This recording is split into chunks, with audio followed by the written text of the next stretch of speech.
So last week we went over connecting our little API with our database, I think. And we talked about SQL syntax, insert and select statements. So I'm going to go review that once again, so we're all refreshed. So here we go. Okay, so let me make sure I have insomnia. Workbench is fine.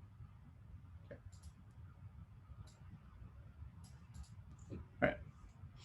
So we start with our .env file, where we have our credentials for our personal MySQL server that is running.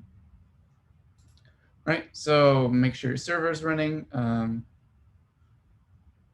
If on Mac, if you go to System Preferences and then the MySQL tab down at the bottom, then it'll tell you whether it's running or not. There should be a button to run it, and you should have automatically start MySQL server on startup checked.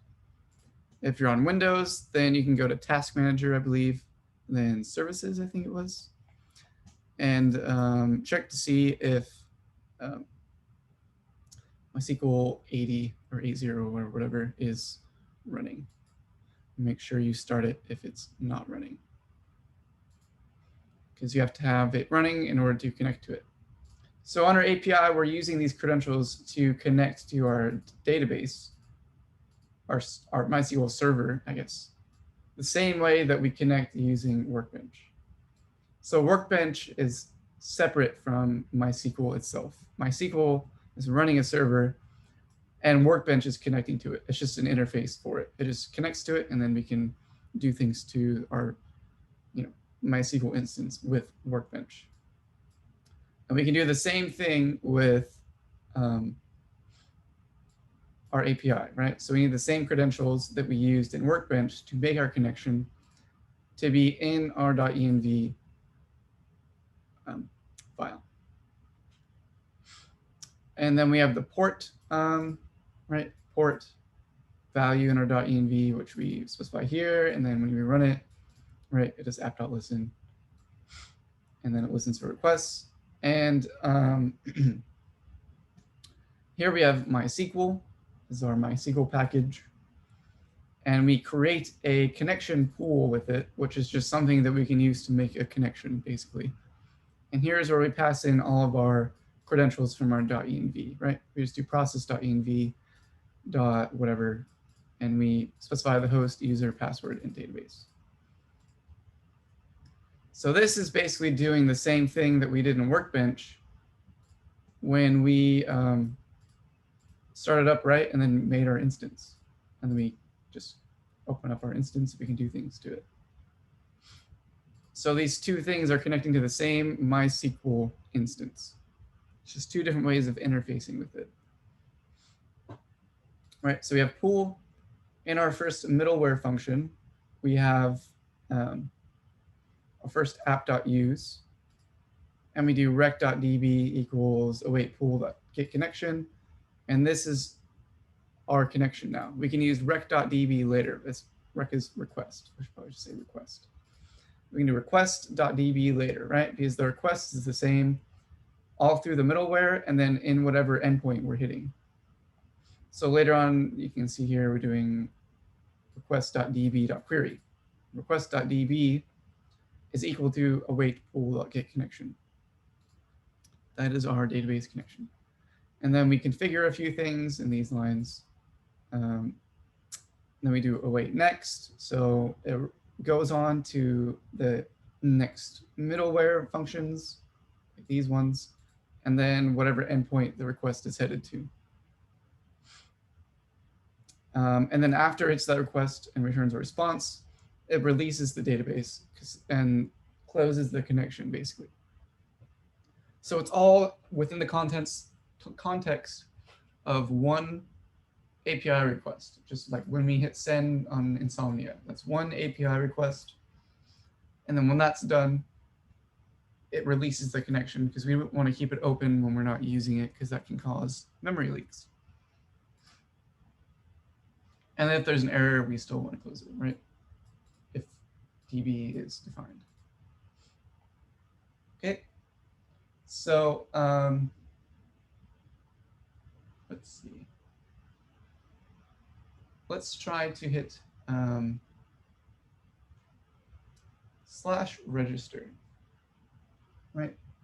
So I'm going to go through registration and authentication really quick. This is really basic. Registration and authentication in our database using our API. So I'm running nodemon app.js. So I have my server listening, or I'm listening to my server, I guess. My server is running.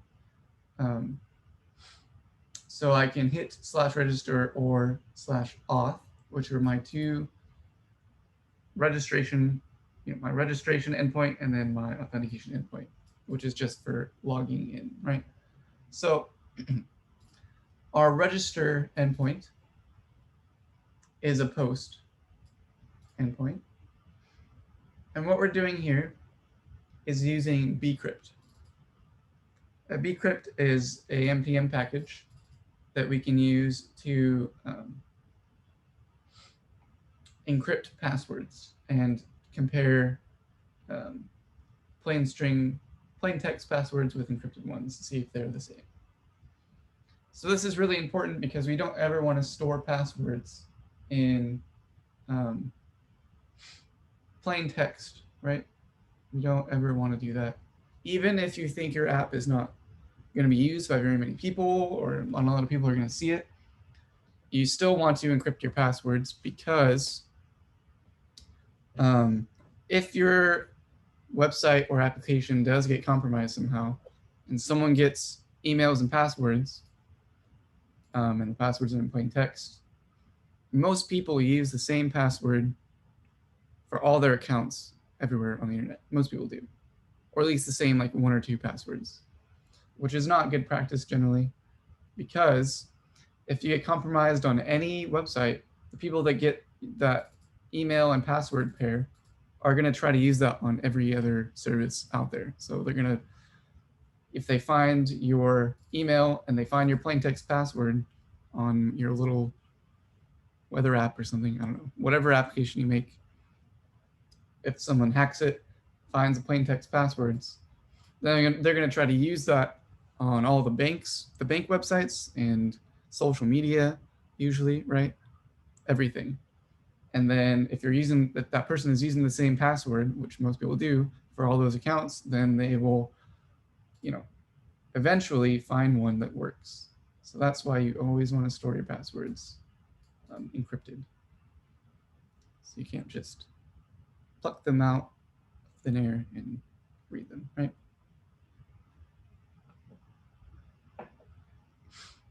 No matter how small your app is.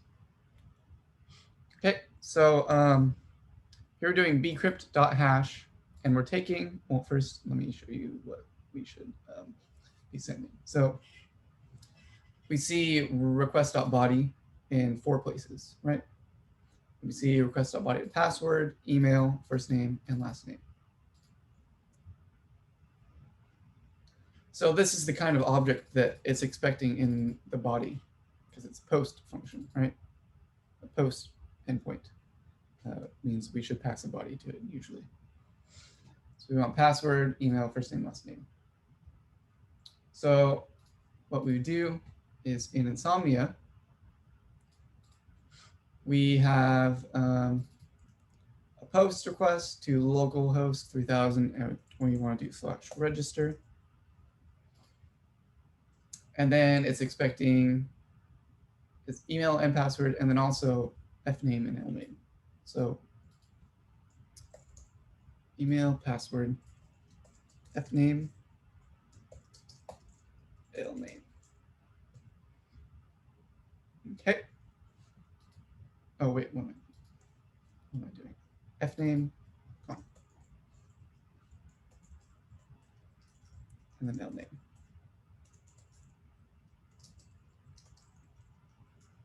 Steele. All right.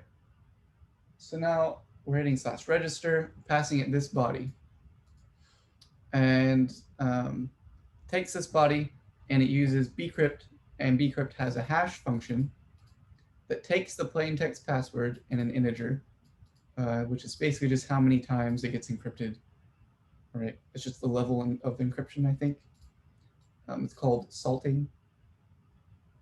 It's like the salt. I think it's just how many times, how encrypted it is, basically. We just use 10. It's not super important. I just usually put 10 here.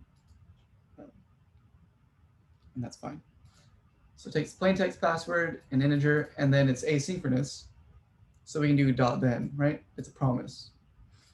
Because encrypting passwords usually takes some time because it's kind of, it's a little computationally, takes a little bit of time to compute a hash password. So then out of the .then we can get the hash, which is our hash password, right? So we're giving it the plain text one, and then we're getting the encrypted one out of here. And then in here, we do a database query, insert into the user table, which you guys might not have. I'll give you that in a second if you don't have it. But we're inserting into the user table these values into these columns, right? Email, request body to email, and then first name, last name. And for the password, we give it the hash, and that stores the hash password in our user table for this user. And then we are using jot.sign, right? So JWT, you read it like jot, or at least almost everyone does. And you give it a plain object and then your jot key, which we have in our env files. And then it basically just turns this object into an encoded string, and that's what we return to the front end. All right, does anyone have any questions about that so far?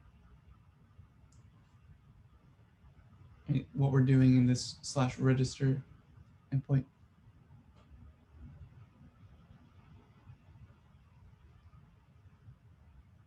All right. So let me make sure you guys have the user table. Oh, I already exported it. Where was it? I think it was here.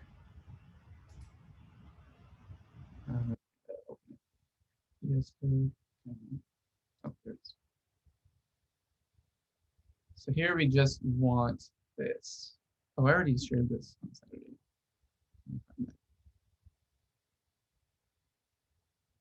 Where was that?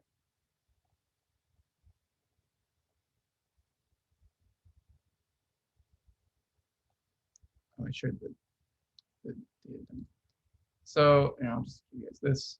And don't need backticks.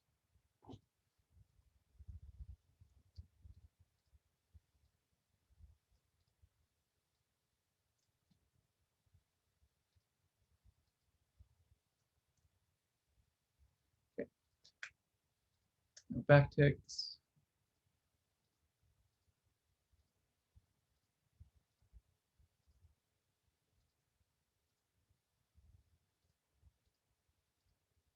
It's good, I think. So we take this code and go to Workbench. We double click our car data schema, and we go to the query tab. We paste that, and then we run it. And we run it with the little lightning bolt symbol. It's going to give me an error because I already have it, right? Create table user. Table user already exists. So, but if I do it on something like my other test one, right? It doesn't have a user table. So I go here, double click that, and then run it. It'll give you the nice green check mark at the bottom. And it should create. Oh, you might have to refresh your schemas here for it to show. So a couple other people had to restart Workbench completely for it to show.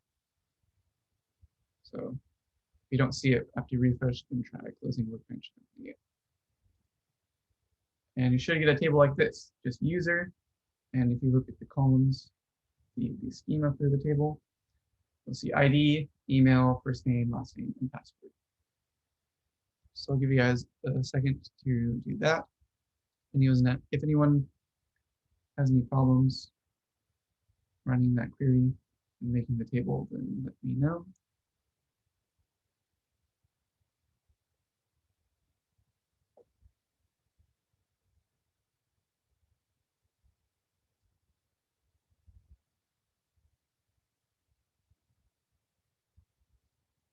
I'll make a comment, and then when you guys have the user table, you can give it a thumbs up.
Where do you go to see that table right there?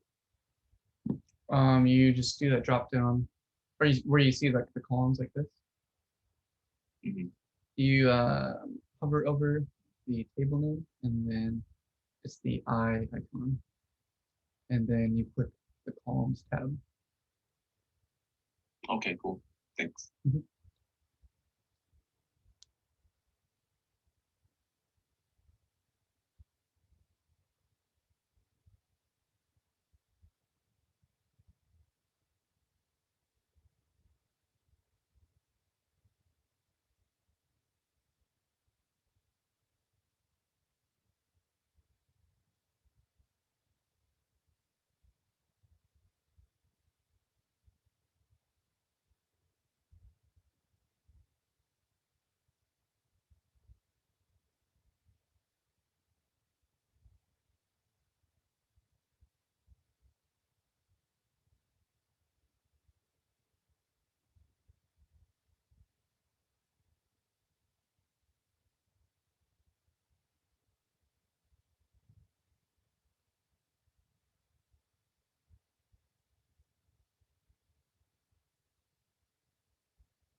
Just remember, once you have the user table, even if you made it last week already, go ahead and give that comment thumbs up, please.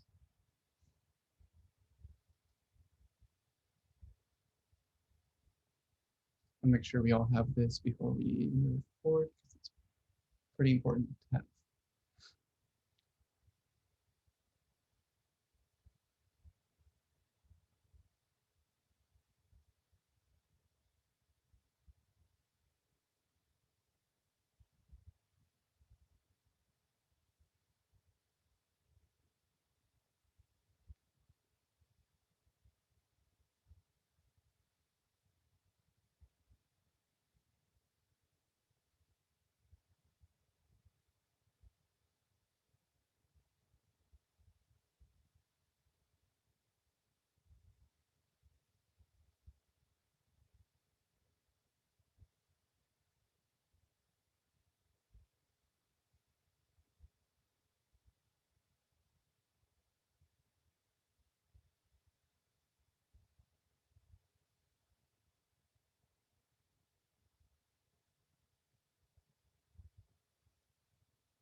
All right, give another few minutes. If anyone's having issues, please let me know.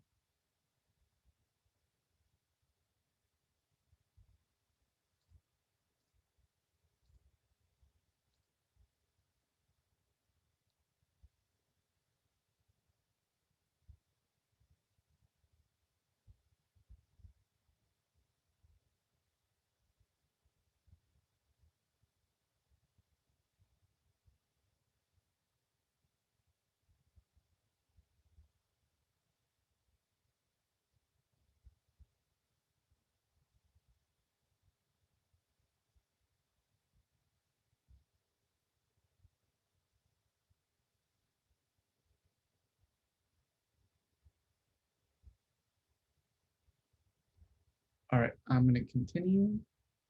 So in your user table, you can see we have ID, email, first name, last name, password.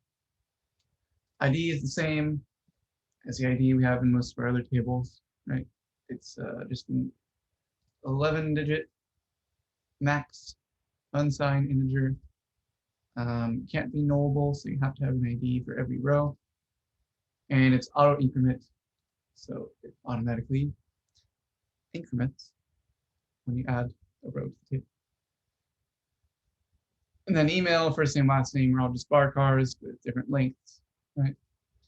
And then password is a blob, which is binary large object. It's basically just an encoded object. That's what it means. And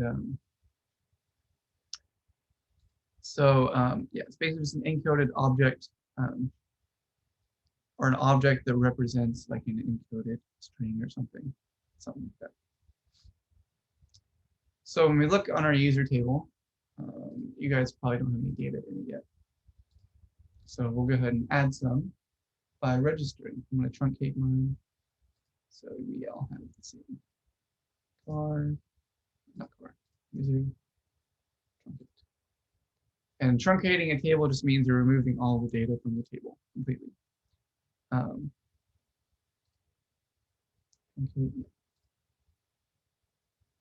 So refresh after truncating it, and there's nothing in it.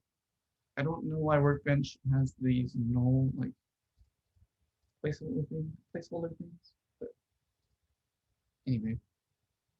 So if you want to remove all the data from a table, you can truncate it. And drop table is if you want to remove the table completely, because that's the syntax in SQL for removing a table. You do drop table and then the table name, and that removes it. So it's called dropping tables. Just drop them from the database. So that's if you want to do that. Be careful with that if you have data that you might not want to lose, right? All right. So we're going to use our API to create a user in our database, in our user table. So again, we're passing a body to a post method /register. The body has password, email, first name, last name. Takes that body, takes the password, plain text password, right? Puts it into bcrypt.hash. Then we get the hash password out of it, and that's what we add to our database. And this, if you guys have this commented out, this endpoint's on line 68 for me, so it should be somewhere around there for you. So make sure you have this commented out if you're following along. This /register endpoint. All right. So then it takes the whole body that we're passing it and then encodes it with our job key and just returns that. All right. So let's see. I have nodemon running and then nodemon after already. And then post /register with this JSON body, the header content type application /JSON, and I'm going to go ahead and send it. And it worked. How far down do you uncomment? I think I have everything uncommon right now, except for like a couple of things, like small things. So you want to make sure you have the whole from 68 to 95 for me. this whole block with the app.post.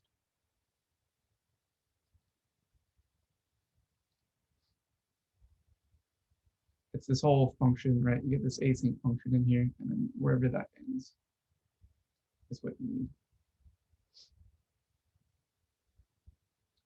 Okay.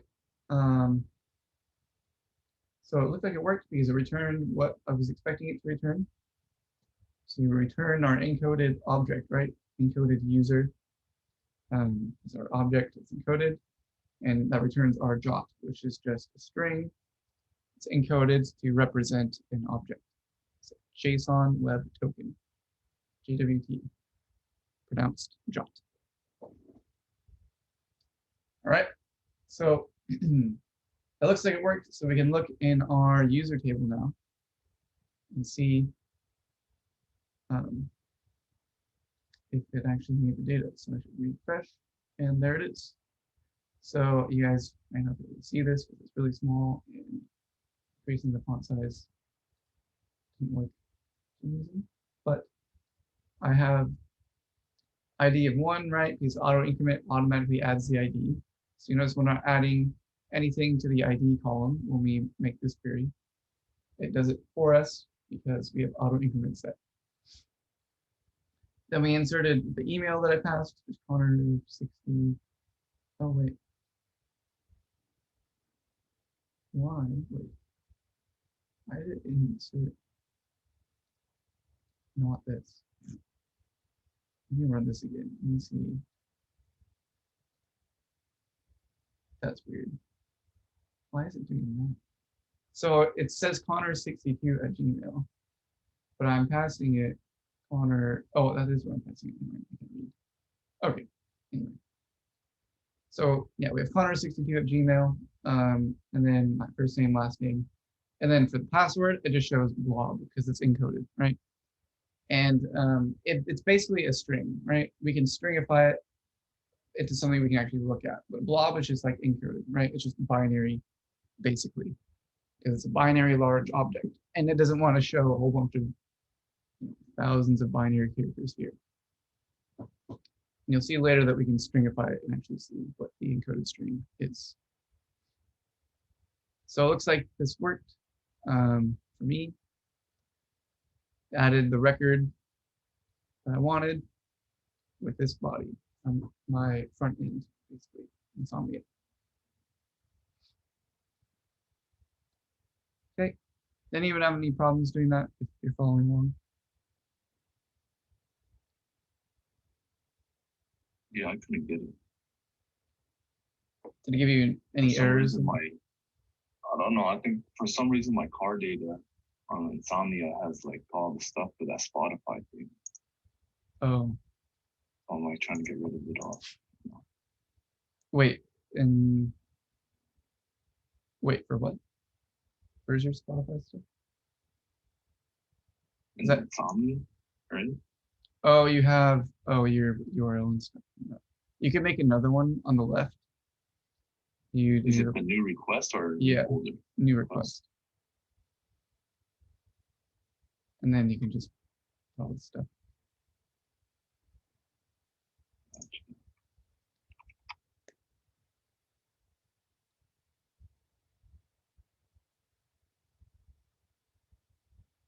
Do you need the HTTP when you request? Yeah, I'm pretty sure you do. Yeah, you do actually. If I don't do it, then I don't think it works. Let me see. Oh, it still works. But you should have it because if it's HTTPS, which usually it would be, then I think it wouldn't work then.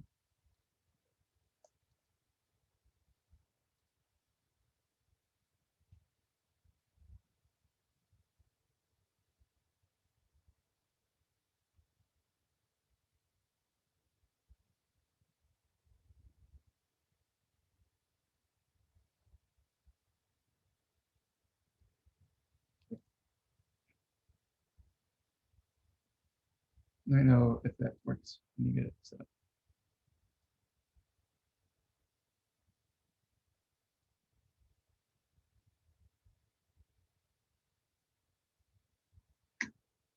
Yeah, I don't get that. I get ID, make ID model, M1.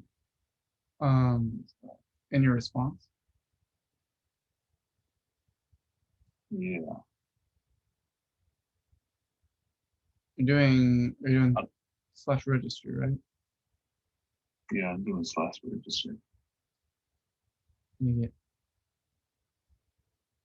ID, make ID model. Was it a get request or a post? Oh, it's a post. Yeah.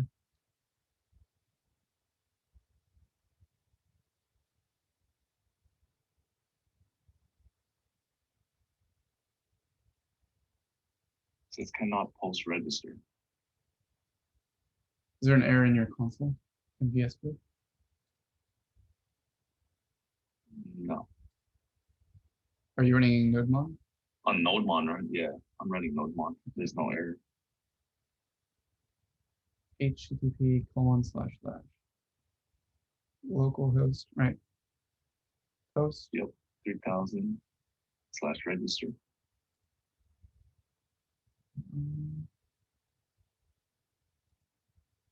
And that's what's logging here, right? In the console. It should be the same URL, right? Yeah. All right, I just did it again. It gave me a 200. Oh, okay. But it gave me a long string of something. Oh, that's okay, perfect. That's what it's supposed to do. Yeah, okay. But I don't have that JSON file. That's just the encoded object. So that long string is this encoded user here. It just does drop.sign, and then it takes the request body, which is just the plain object that we're sending it, and then it encodes that, and then that's what we're sending back. So the string is the encoded object. Oh, so it's all that. Okay. Yeah. Gotcha. Cool. And we can actually, there's a website called Drop Decode or something. We'll look at this later too, and programmatically, but there's a website where you can actually decode them. I think it's this one.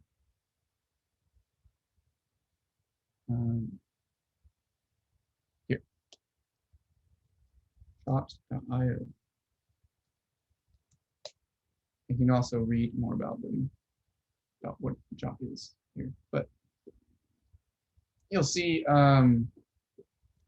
basically, the Jot is made up of different parts. So it color codes them here, and they're all separated by the dots. So the Jot we're getting back has a dot here, and then one here. So that separates it up into 3 parts. And it will tell you which part is which. So this is the header, right? So it's sort of like a request itself. It has like a header and metadata in it, along with the actual payload, which is the data that we're encoding. So the red one, the red part is this object encoded, which just tells us about, the algorithm that it used and the type of token that it used to encode it. And then the payload is the middle string, middle part of the string, right? When that's the object that we're giving it here, right? That would be our Jot.body.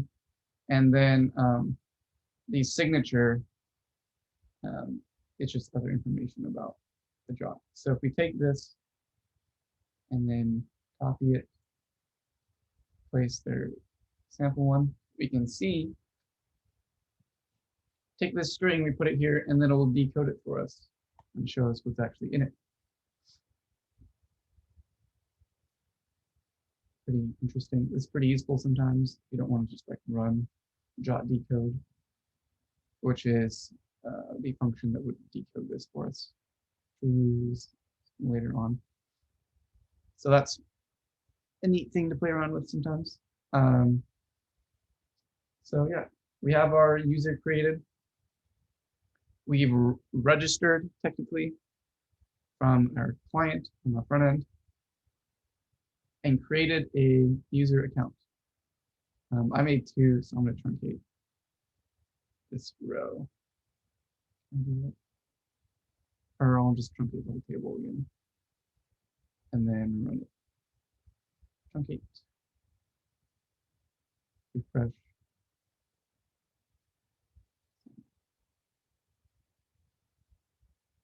refresh. Now I just have one user. So we registered, right? And we get our token back. And the reason we return our token is because we use this to store it on the front end on local storage to keep someone logged in. And we'll learn about this probably next week.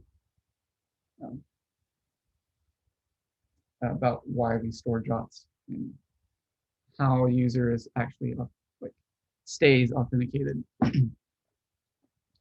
for now, let's just try using our slash auth endpoint to log in. So here, it also takes a body, right? Similar to slash register. But when you're logging in, you usually just give like an email and a password. So here we have const user, select all from user where email equals the email, the request.body.email that we're giving it. So, and then if it doesn't find one, then there's no user with that email, right? So then we return just a string saying email password not found. And if it does find a record with that email that we're giving it, then obviously it does exist, and then user will be defined. So then we continue on past this if block. We don't run this. So doesn't find a user with that email, user will be undefined, and then it will return email password not found. It does find one, then user will be equal to that data that we're getting from our row, and then it will continue on, and then we're just console logging user here. Let me give this to you guys to make sure we have the same. I added this on Saturday, so you might not have this. Here's my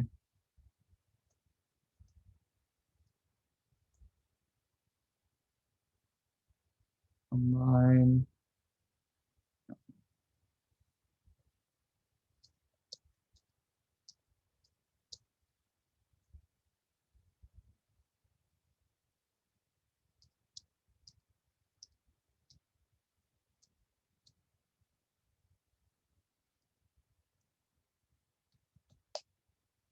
All right. So you guys can just copy paste that. Mine's on line 97. I'm assuming most of yours will be something similar. So just replace your whole slash auth endpoint with that block of code. Make sure you don't just add it on its own, because if you have two of these, then it won't work right. You only have one post with slash auth. And yeah, you can't have two of this exact same endpoints, or else it won't know which one to hit. So just take that, paste it on 97, and then we'll continue. So we have, we're logging our user object here,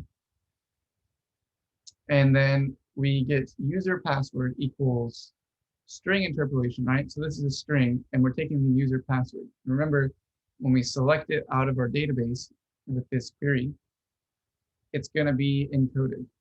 It's going to be a binary large object, a blob, and you can decode, you can stringify that to the actual encoded string that that binary object represents. So that's what I'm doing here. Just using the $ curly syntax inside the backticks to turn it into a string. All right, and then we're logging that. And then we use compare for bcrypt.compare.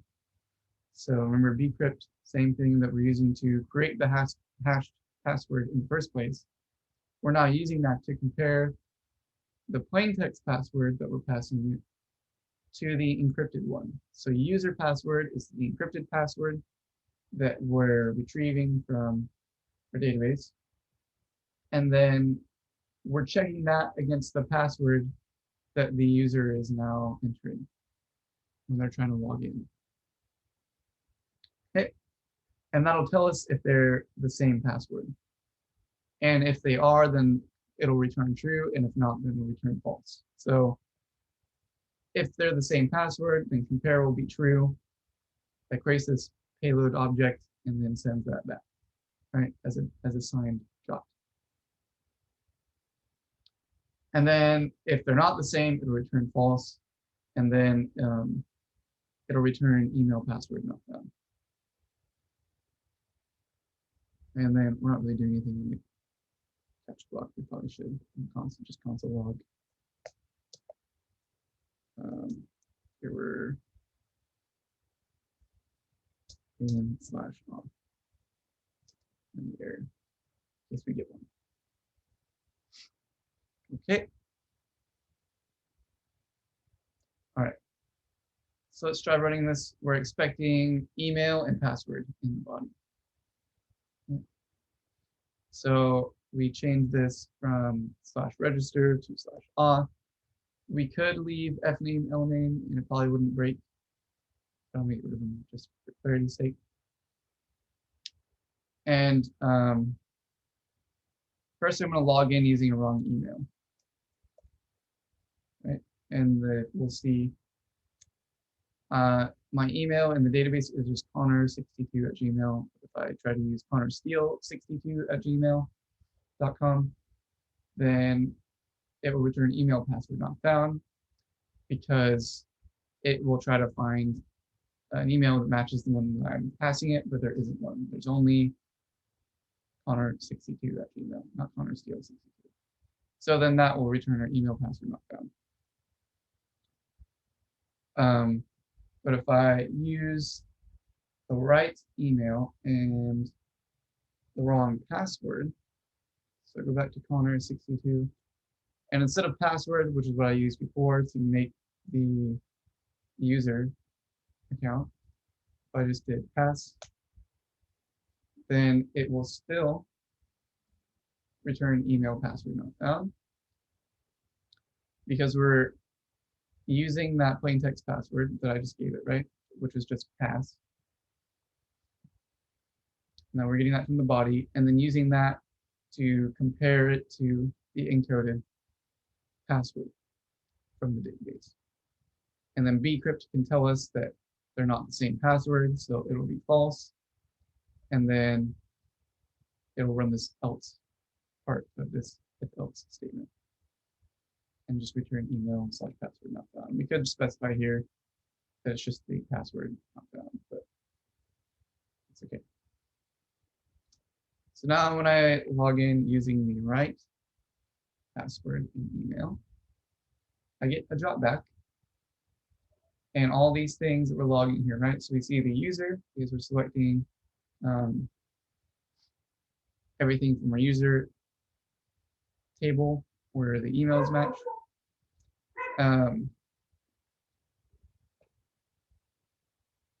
So this doesn't run, and we just console log it here, and then we get the stringified password, and then we log that.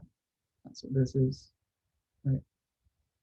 This is the stringified version of this, right? So this is the actual encoded log that we're getting from our database from the password field. But if we just turn this into a string, then it looks like this. And then, so down here, compare is true because this is when I use the right email and password. Okay. And then that just all returned the encoded version of this payload object with drop.sign. That's what we returned. And that's the drop that we get back. And then if we go to jot.io, copy this string, we can see that it's going to give us this object.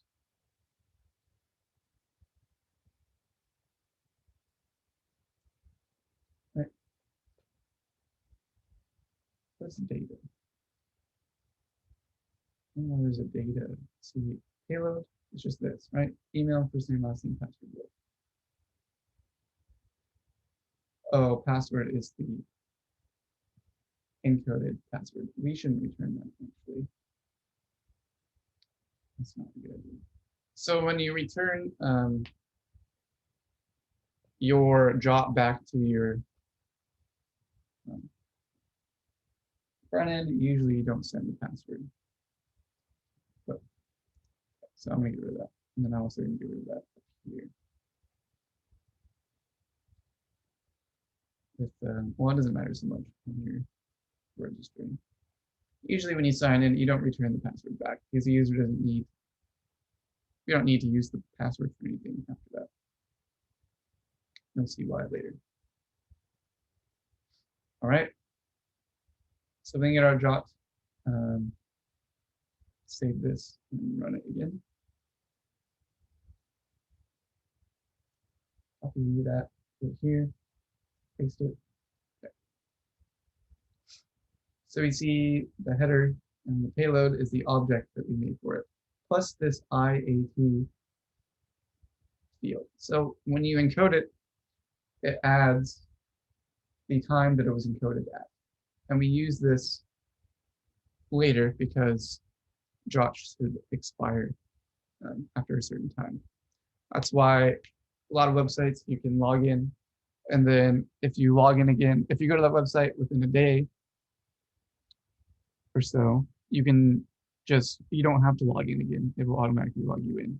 But usually that expires. And if you try to log in after a day or two, then you will have to put in your information again. Okay. So that is registering and logging in. Just using Insomnia and our API. Any questions?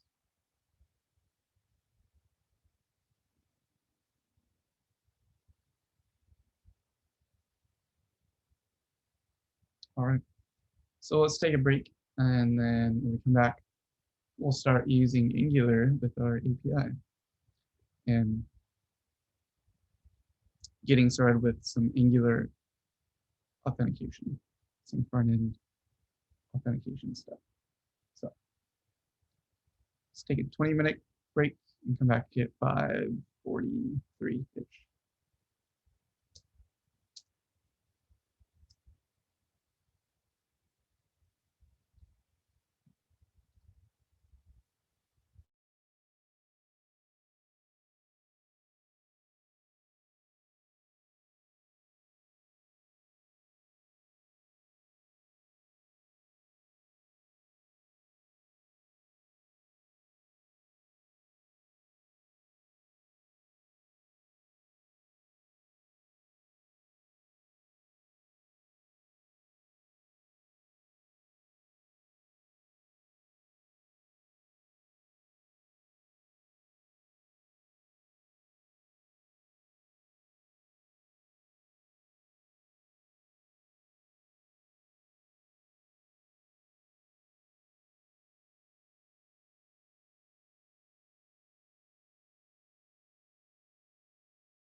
Oh, that was more than 20 minutes, but that's okay. We all here? I'm assuming we are. Okay. So we have a registration endpoint and a login endpoint. And a database to go with them. So we can create an account and then log in using those same credentials and receive an encoded JOT back from our API. And that JOT represents the information about the user.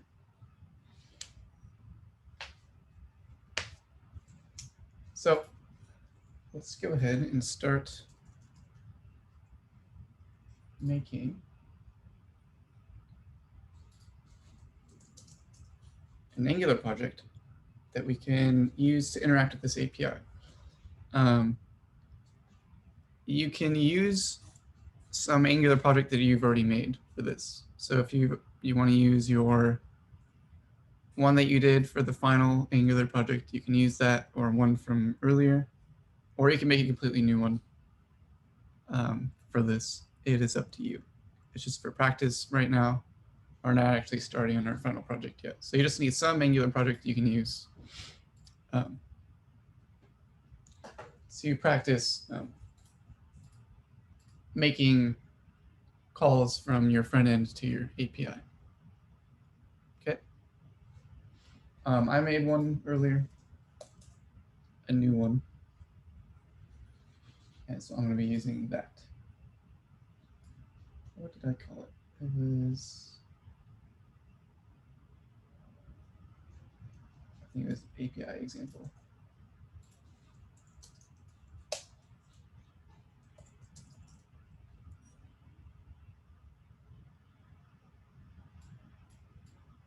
Why is my computer so slow today? Because I have all these tabs open. Let me close some of these. I don't need Super Pro right now. I don't need Spotify.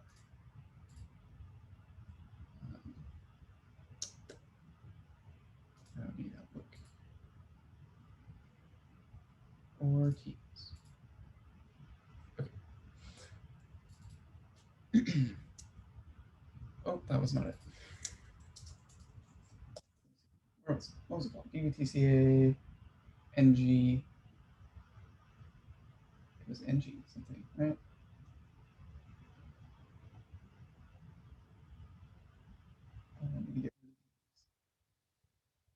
Oh, it was Angular API. CD. Okay. Open that. Oh, and I already had it open. Okay. All right.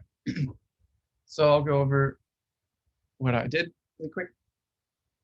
So I have my Angular project here, and I made a service called REST, a REST service, right? Because we have a REST API. That's what this sort of API that we've made is called. It's a REST API. It stands for, I don't know what it stands for right now. But basically it just means it's a single transaction. It uses JSON, right? So there's other kinds, but a REST API is the most common. So it's not important, super important right now to know what the other ones are. There's a kind of API called SOAP. I think that mostly uses XML or something.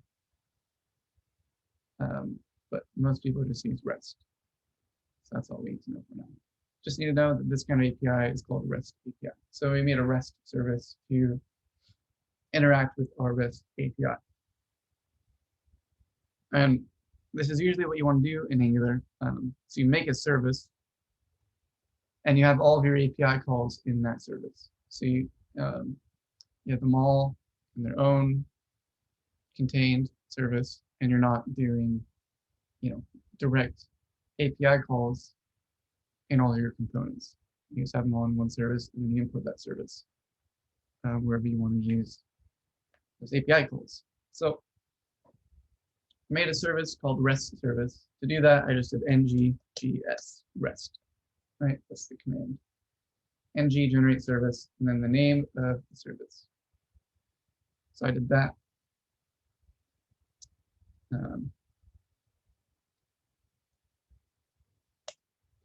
And then, oh, it's so slow. What is it?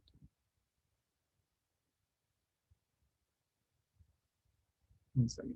I don't know why it's bogging down so much. Maybe because I'm recording, but usually to make it that slow.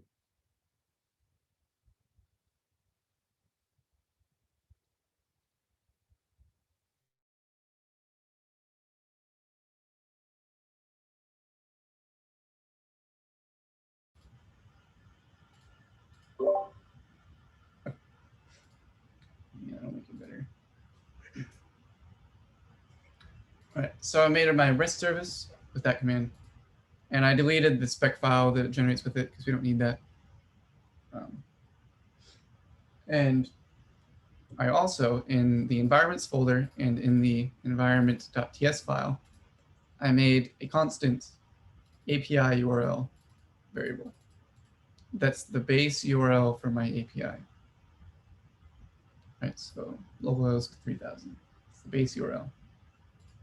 And I'm exporting it, and then I import it in my REST service. And the reason for this is because usually you have multiple, like most applications that you, like large scale applications or medium scale applications, you might have more than one environment that you run your front end in. So you might be connecting to a different API URL depending on the environment. So that way, so now you just make a variable, and then sometimes you have more than one variable. And if you need to change it, you can just change it here, right? That's why you want to make it a variable so that if you need to change the API URL for some reason, you don't have to change it every time, everywhere you're making your API calls. So I'm importing that in my REST service that I made. And I'm also importing the HTTP client, which I'm instantiating in my constructor as HTTP. And this is what we use to make our calls. And to use this, you will also need to have the HTTP client module in your app module. You have to import this in your app module, and then obviously add it to your imports array.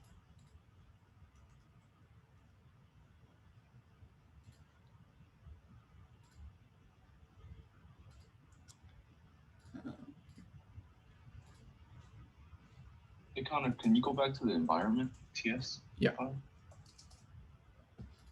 Yeah. So this was already here. Everything was already here except for this line. This is what I had.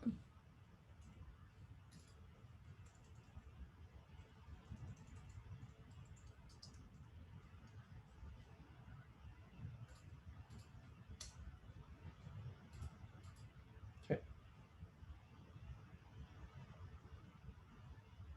What are these comments? I've never actually read these comments. This file can be replaced during the build.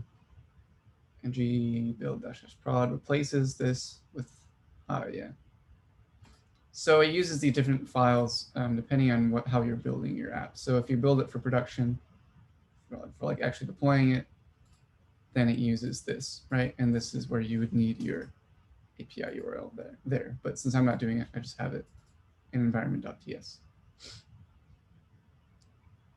For easier debugging in development mode. Yeah, we don't need this. Yeah, we don't need this. But we have, this is just fine. You just need the one line for now. Then import it. And then, yeah, in our app module, we make sure you import HTTP client module so we can make HTTP requests and use the HTTP client service. All right, so I'm importing HTTP client in my service, instantiating it in the constructor, So then we can do this .http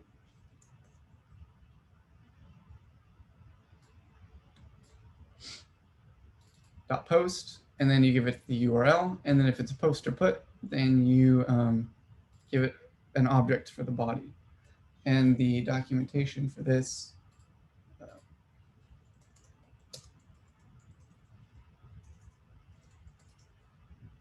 is here, I think. I think this is what you want. Yeah. Okay. And by default, Angular uses a subscription, or an observable, I should say. So by default, http.post is an observable, which means it will emit a value at some point when it receives it or something. But that's never made sense to me or Taylor or anyone else that I've met that uses Angular, because with a REST API, you just want to do one request and then get a response right then, right? You don't want to subscribe to it or do anything. Like, that just doesn't make sense to me. So we turn it into a promise. We're returning it from an observable into just a normal promise that we can use. Okay. Just a normal, like, asynchronous promise, because it's an API request, right? So that's what we're doing with toPromise. Then I'm just console logging it. So this is my register function. Takes an object for the body. It should probably type this to be something like, normally I would make an interface for this and then import it or something, but I'll just type it here. Body should be email string password string. So we use this function to pass in our login information and make the request with that. So http.post uses backticks in the string interpolation syntax with the API URL, and then we add /register at the end. And then the second argument is just the body object that we're passing it. Turn that to a promise, and then we're just console logging the promise. Okay. And we're using this register function for me, it's my app component. Oh, this is register, so we should have other things also. This. So we should have email password, and then an email name.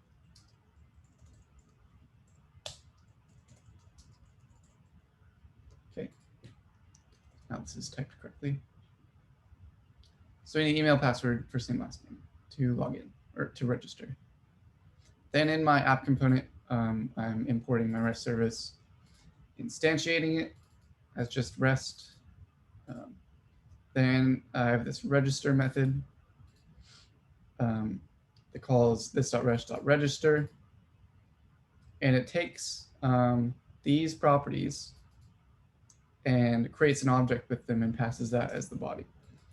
And in my HTML, I have these inputs with ngModel bound to those properties, so I can enter that in, and then a button that calls my register function here, and then that calls my register service function. So this all looks like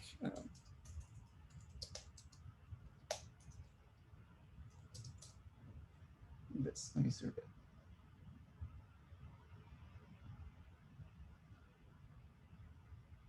Someday.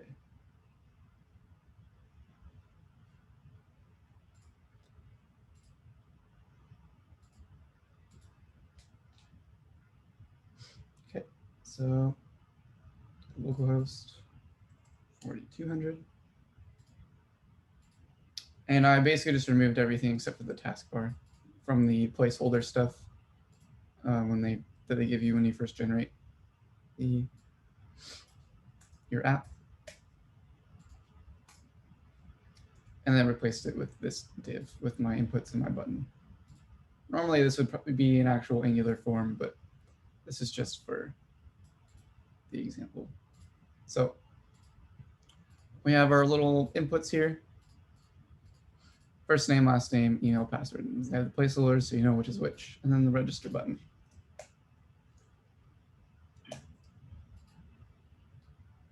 Okay, so I'm gonna open up the console. That was open. What? Hey Connor. Yeah. Could you send that code in the Yeah. template? You know what I'm gonna do actually? I'm gonna make a repo for this. So I'm going to do that right now actually.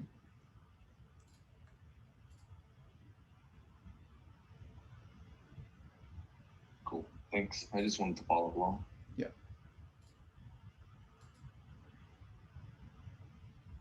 Use my internet that's so slow. Oh my gosh.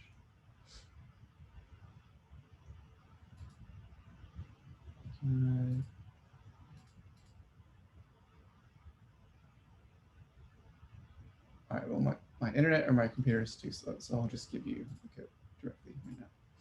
So here is my code for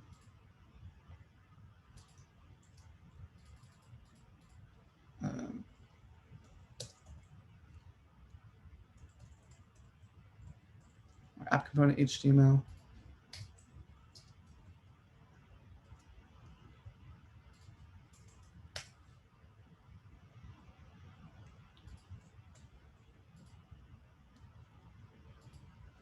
And then my app component.ts.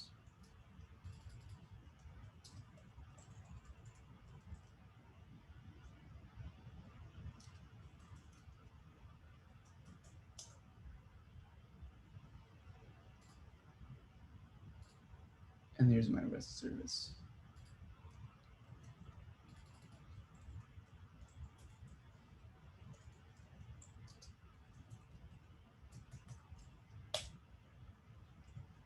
And then module. The only thing I changed the app module was this import, which I pasted before. Yeah. So I think that's all the code that I have.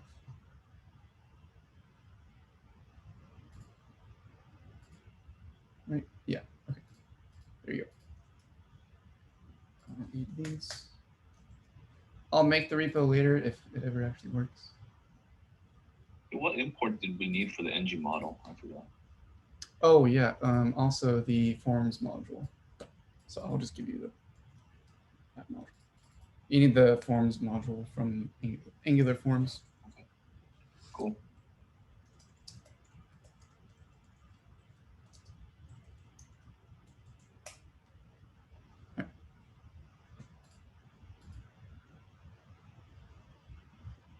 All right. There you go. Do that. Do that.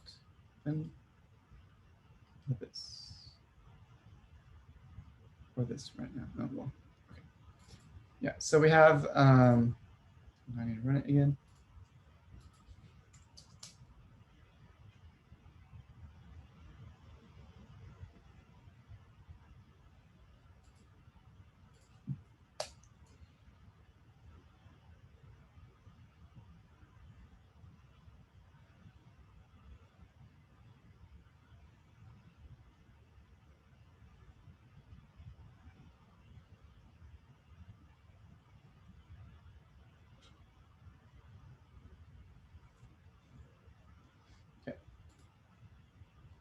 So I have my little loosely coupled inputs here with the information I need to register.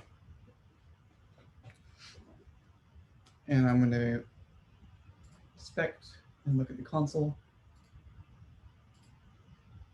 And when we fill these out, press register, it's going to take these class properties, put them in this object here. When we click the register button, pass them as this object, which has everything you need: first name, last name, email, password. Pass them here goes into register, takes the body, puts it in http.post with the right URL that we want to hit to register, right? Turn that into a promise, and then we're just console logging the promise. So let's see what that looks like. If I do something else, Bob Erickson.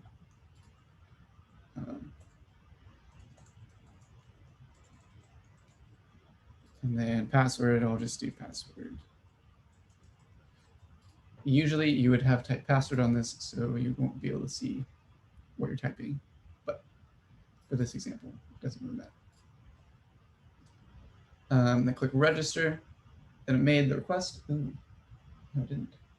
This literally worked on perfectly on Saturday. This same code. Did I change something in the API? Oh, I'm not running. Oh, I'm not even running it. I need to do that. So you should make sure that you have your API actually running with NodeMon.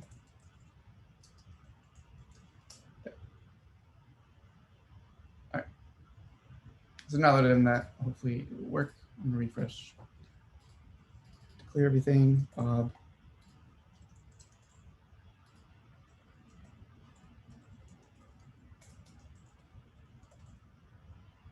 Gamma. Okay, and then register. Okay, now we get a successful request made, and it sends back this promise. And it's an object that has these two properties. I don't know what these are right now. Zone, symbol, state. I don't know what those mean, to be honest. But we get our string back, right? Same way that we got it back when we were using Insomnia. And we hit register, and then we got our encoded jot back. It sends us our encoded jot.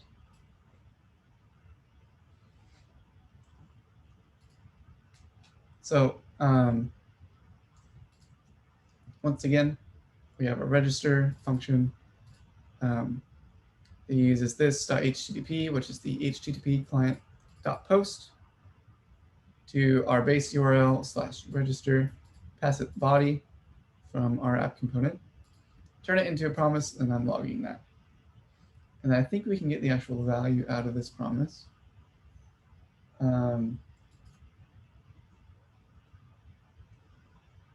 just do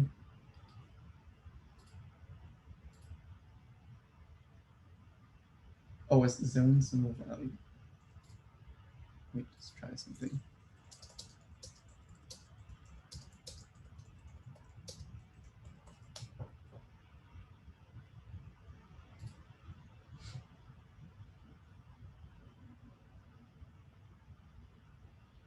To promise. Oh, we just do that then because it's a promise. That makes sense. Duh. Okay. So if we do to promise, okay, we do this http.post to promise then,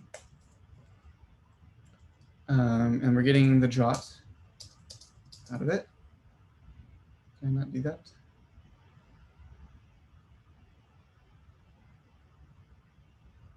Argument of type boolean. Oh, there we go. And then I'm just going to console log the jot. All right, so this is what we should get. Let me try this first, and then I'll give it to you guys. Just do random stuff. And then here is our actual jot that we're getting back. Okay, so we don't need this console log. We just need this now. We actually don't need to do const there. So here is my register function.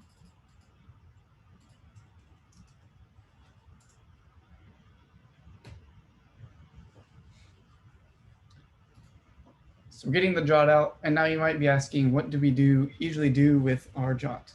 Well, if you want your user to stay logged in and authenticated after they log in, then you usually, after they log in or register, then you store the jot in local storage so that you can use it later.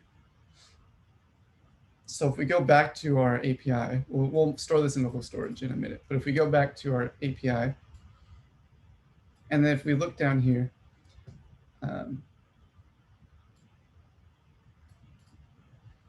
see this comment says these are public endpoints. The user doesn't need to be authenticated in order to reach them. On line 67 for me.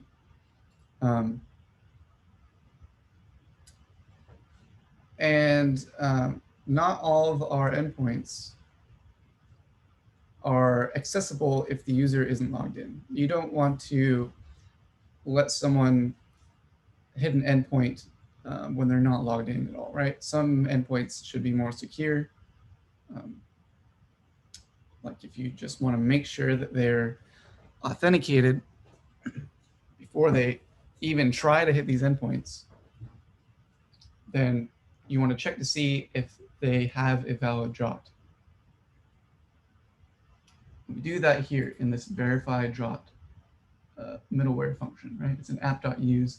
It's after our auth and register functions because we don't need a jot in order to register or log in, right? That's how we get it in the first place. So after these, if the endpoint that we're hitting is not either of these, then it's going to go past them and it's going to run this middleware function, this app.use.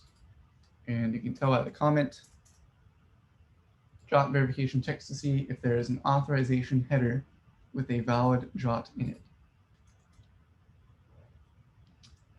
So app.use, we use call it verify jot. I don't think we need to actually name this. I don't know why this is here. This could just be this, I think, but I'll leave it. And we get context in the response. We're not doing anything response, but we need to have that there so we can get next. Okay. So in this verify jot middleware, which runs, if you're going to try to hit any of these endpoints after it, this will always run, right? Verify jot will always run if you're trying to hit any of the endpoints after it, because remember it's sequential. And we're looking for, the context is the context of the request. So from this context object, we can get the headers of the request. We're looking for context.header.authorization. So this is where we would make a authorization header. Okay, so just like here, we can add headers. We can have an authorization one, right? In Insomnia, that's what it would be looking for here, is a header with authentication. And then after that, if there isn't one, then if there's a 401, and 401 means unauthorized, that's the unauthorized error code. And then it just throws the error invalid authorization. And then it will catch that error. Do some other stuff with it down here. But if there is a authorization header, then we do this line here. And the reason we do this is because when we add the header, we're going to do this in Angular later, but for now I'm just using Insomnia for the example. So we have this authorization header. Here it's capital A authorization, and the value is basic because it's just basic. It's just a type. It's just a schema for a authorization header. So we just have the word basic and then a space, and then a jot. So this is where we would put our jot to tell our API that we're logged in, is in the authorization header. So since it's there's a space in it, right? Basic space and then the actual jot, we can destructure here. We're doing context.header.authorization dot split. So when we get context.header.authorization, we're getting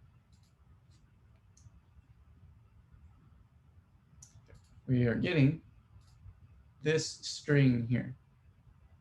And then we're splitting that with on the white space. So then it turns this string into an array. And the first element is basic, the string, and the second element is the jot in the string. And so then we get the scheme, which would be the string basic, and token, which is our token. And then if the scheme does not equal bearer, then we throw the error code again, because we want to make sure it's using the same authorization scheme that we're expecting. Okay, so if we just do this console log a few things.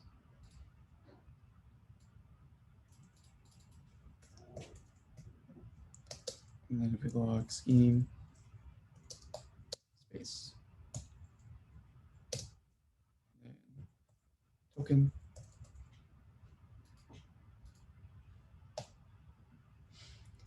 then when we try to hit one of these endpoints, it'll log this, and we'll do that in a minute here. I'm just gonna go through the rest of this, and then I'll actually run it.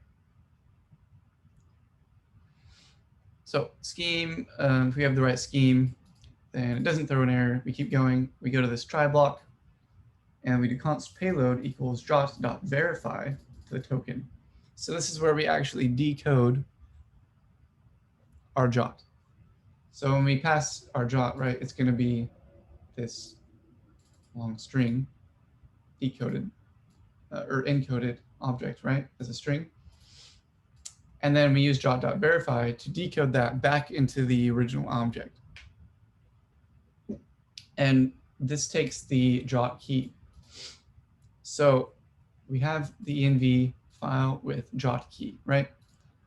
And the reason we use the jot key is we want to make sure that the token was made using the same key that this API has. So before, when we make the jot, like if we log in, for example, it takes the plain object and then the key and returns the encoded object as a string. Then when we check to see if that jot that we're passing is valid, pass it the jot and then the same jot key. If we pass in any other string besides this, it will throw an error.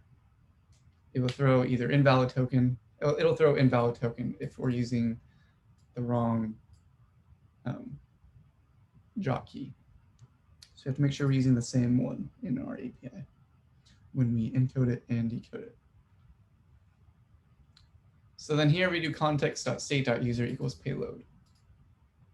And if there's no error, then it goes to await next, and then it continues on. Okay. If there is an error, so if we have the wrong token or something, then it will create the error message will have a message property, and it will either be invalid token or jot expired. We'll talk about expiration times later. So context.status, and we set body, and we do we emit this error here. This is not super important right now, but we set the context, these context properties, and then it will return them later. Okay, and then if there is no error, it will just continue on. So this whole function just checks to see if we first of all have an authorization header. And then it checks to see if the authorization header value is using the bearer scheme, right? Just the word bearer, so the first part of the string. Then it checks to see if that token in the scheme, in the header, right? So this part of the string, it checks that to see if it's actually coming from this API. And then we set context.state.user equals the payload. So this will be the plain object. So I'm going to console log that. Payload.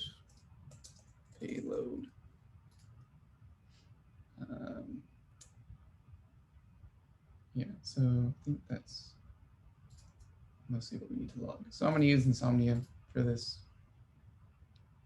We have the basics for our Angular, right, setup. I'll put that up on GitHub so you guys can reference it whenever my GitHub wants to work. But we should have basics for making API requests in our Angular project. So right now I'm just going to use Insomnia to demonstrate this. So I'm logging payload and the destructured scheme and token. So remember, this will return an array with two values. First one will be the string bearer. The second one will be the string with the token. So this is what this is doing, destructuring. It's basically making two constants out of the two elements in an array that .split is making. And then I think, yeah, and then it sets context.state.user equals payload. So if we want to use user information anytime later in any of our endpoints, we can get context and then use that to use context.state.user, which I don't think we're actually doing in any of these. But it is something I'll show you the use of probably next week. So let me just run this. Let me take this valid jot, because this is an old one, I think. We'll make sure that it's recent. I'm going to copy paste.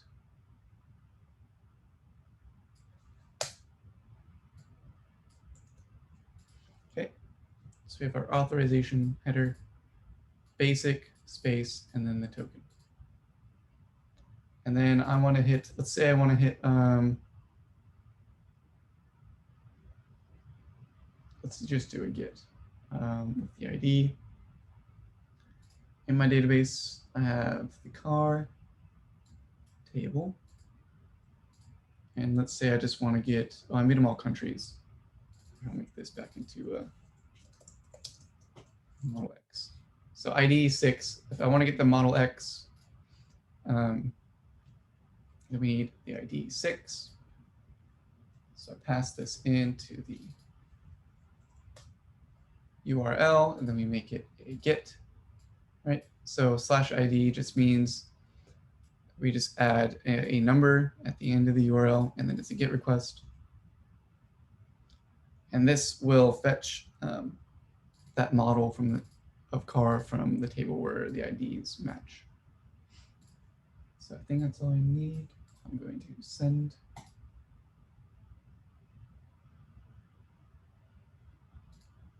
Maybe I should get rid of the body. I'm going to cancel this and try again. Oh. Let's see, what error are we getting? Context.header. Invalid authorization. Let me log what context.header actually is. Oh, that's what this is. Context.header. Why are we logging this? I'm just going to log context.header. I don't know why it's logging the accept property on header, because we don't really need that, I don't think. I'm going to try it again.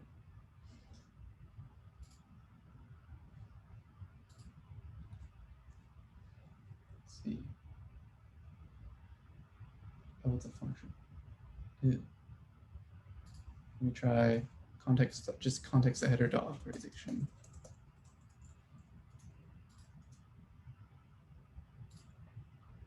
Send that. Undefined. All right, well, let me just try context. This might be outdated. So context is this big object, which is the context for the entire request. That's pretty much all the information that your endpoints and stuff will need for the request that's happening. So we see DB here, which is what we made up in our first middleware function, quest.db, and when we log context, it shows everything about the request. So let's try to find the header section. Where are the headers?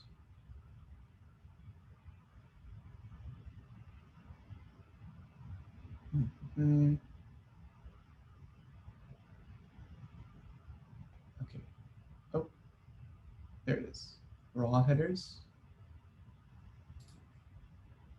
So we have headers, not header. Ah, it's just misspelled. Okay. Let me try that again. So context.headers, right? All the way up. This is where we're logging context. Header is this object. This object has, what was it? Let me just try it. So context.headers.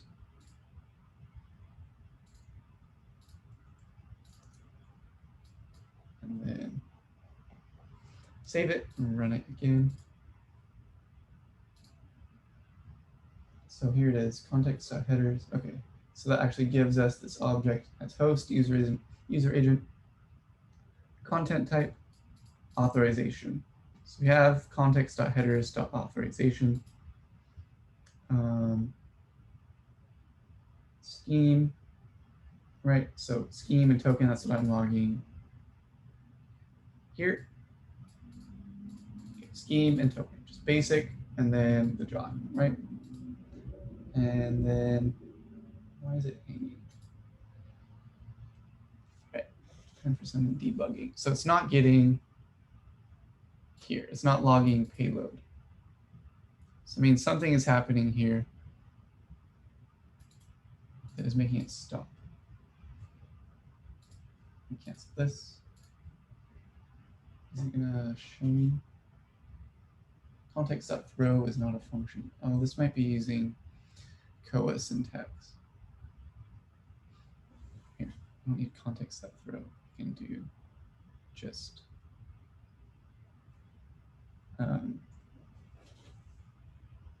what is it? Let me see.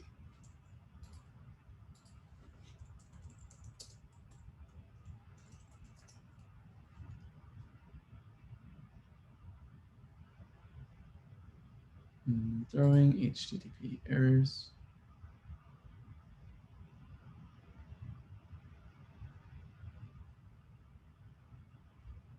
Oh, this is Koa. Yeah, so that's syntax from Koa. So Koa is another node framework, which is very similar to Express. I think, I don't remember where this example came from. This was last year sometime. So I don't know why we were using Koa syntax when we're using Express. So let me see how to throw. How to throw HTTP error Express.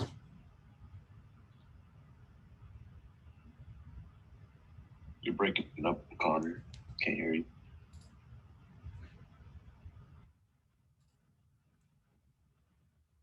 Is this better? Am I still breaking up?